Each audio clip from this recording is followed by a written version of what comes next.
नमस्कार, मैं प्रिय रंजन भारती आपके साथ मेरी बात के आज के अंक में आपका बहुत स्वागत है। लोकसभा का रास्ता उत्तर प्रदेश और बिहार से होकर गुजरता है। मेरा मतलब यह है कि उत्तर प्रदेश की 80 सीटें और बिहार की 40 सीटें बहुत मायने रखती हैं, जिसके खाते में ये सारी सीटें एक साथ चली जाएं तो उसके पक्ष में सत्ता का समीकरण बहुत आसान हो जाता है। बात यूपी की अगर होती है तो उत्तर प्रदेश में 80 सीटें हैं और 80 में से अभी 62 बीजेपी ने पिछले चुनाव में जीती है और 2 सीटें अपना दल के पास है जो एनडीए का हिस्सा है।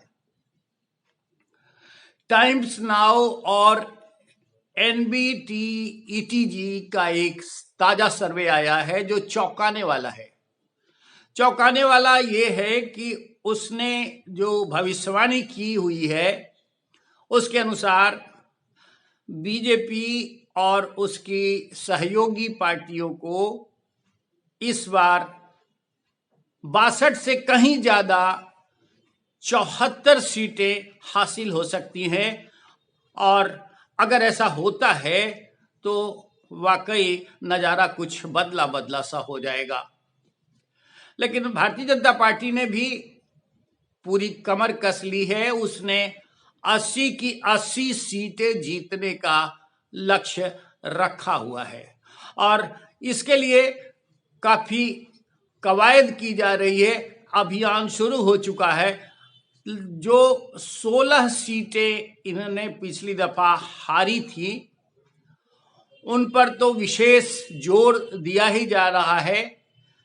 वो जो जीती हुई सीटें हैं उन सीटों पर भी उम्मीदवार बदलने की तैयारी में है भाजपा नेतृत्व, और ऐसा इसलिए कि जो नहीं जीत सकते हैं उनको किनारे करके पार्टी कोई भी तरह से जीत हासिल कर लेना चाहती है। अभी जो टाइम्स नाउ और एनबीटीईटीजी का सर्वे आया है उस सर्वे पर गौर करें तो समाजवादी पार्टी समेत इंडिया अलायंस को 4 से 8 सीटें ही मात्र मिल सकती हैं। 4 से 8 सीटें यानी बढ़त वहां समाजवादी पार्टी की ही रहती है, इंडिया अलायंस की बात कर रहे तो, और उसमें अभी बहुत खेला होना बाकी है। गौर करेंगे तो अन्य को कोई भी सीट नहीं मिली है। अन्य में बहुजन समाज पार्टी यानी बहन जी मायावती की पार्टी शामिल है। बहन जी मायावती अभी किसी भी दल में नहीं है, मतलब दल तो उनका है बहुजन समाज पार्टी, लेकिन किसी गठबंधन में नहीं है। वो किनारे खड़ी हैं, वो स्वतंत्र हैं, लेकिन गठबंधन के लोग डोरे डाल रहे हैं। डोरे डालने में ज्यादा दिलचस्पी इंडी गठबंधन को दिख रही है। इंडी गठबंधन के नेता जिस तरह से लगातार उन्हें अपने पाले में लाने की कोशिश कर रहे हैं वो खासा दिलचस्प है। और बहन जी ने अभी जो बयान दे दिया उससे कांग्रेस नेतृत्व थोड़ा अधिक उत्साहित दिख रहा है। बहन जी ने बयान दिया कि किसी को भी किसी की जरूरत कभी भी पड़ सकती है। ये बात उन्होंने कह तो दी, लेकिन ये कांग्रेस नेतृत्व ने समझ लिया कि शायद उनका इशारा कांग्रेस नेतृत्व वाले इंडी गठबंधन की ओर है। वो इधर आने की सोच रही हैं। मायावती सोचे ना सोचे ये अलग मुद्दा है, वो क्या करेंगी। वैसे भी पिछले कई चुनावों से ये जो नतीजे सामने आए हैं वो इस बात की वानगी हैं कि मायावती का दिन अब लग चुका है।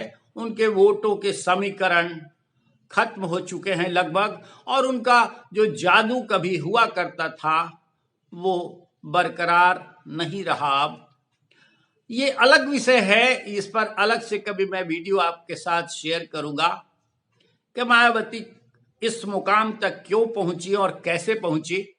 फिलहाल बात यही हो रही है कि वो करेंगी क्या, इंडी गठबंधन में क्या शामिल हो सकती है। कांग्रेस में पैरोकार तो बहुत हैं मायावती को अब इंडी गठबंधन में शामिल कराने के, लेकिन इंडी गठबंधन के सहयोगी दलों के बहुतायत नेता इस बात के विरोधी भी हैं कि मायावती को इंडिया गठबंधन का हिस्सा बनाया जाना चाहिए।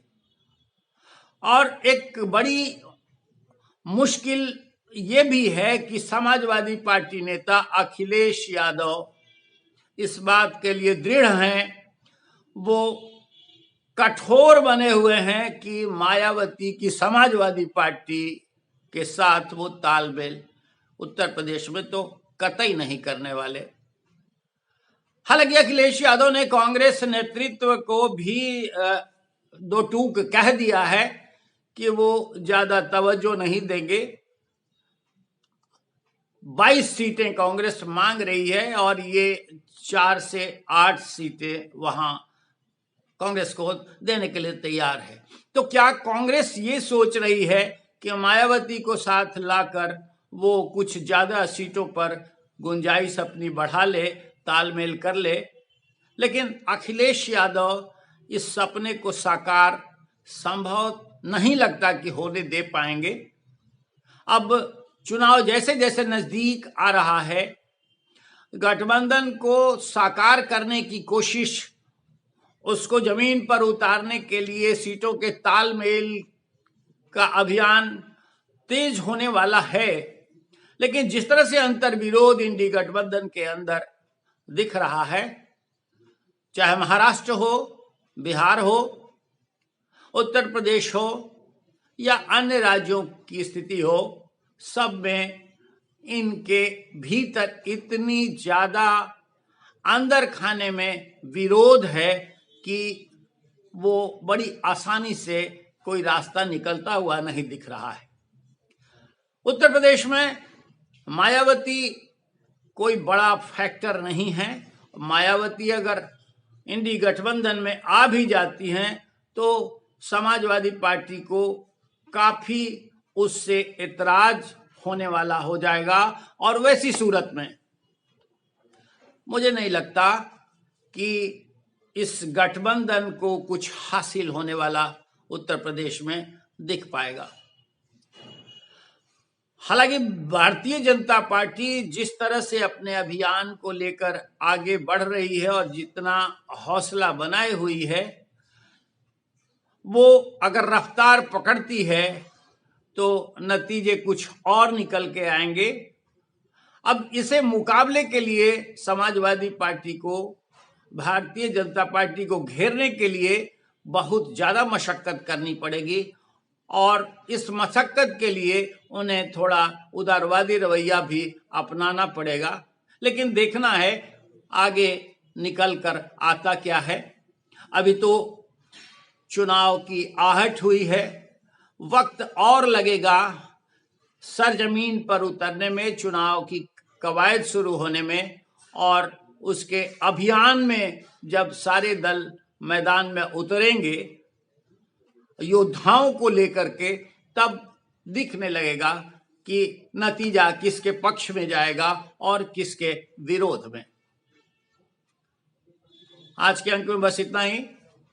हम किसी और विषय पर आपसे फिर बात करेंगे, लेकिन आपसे निवेदन करेंगे कि आप देखते रहिए आपके साथ मेरी बात, और हमारे वीडियोज पर अपनी प्रतिक्रियाएं देना न भूलिए।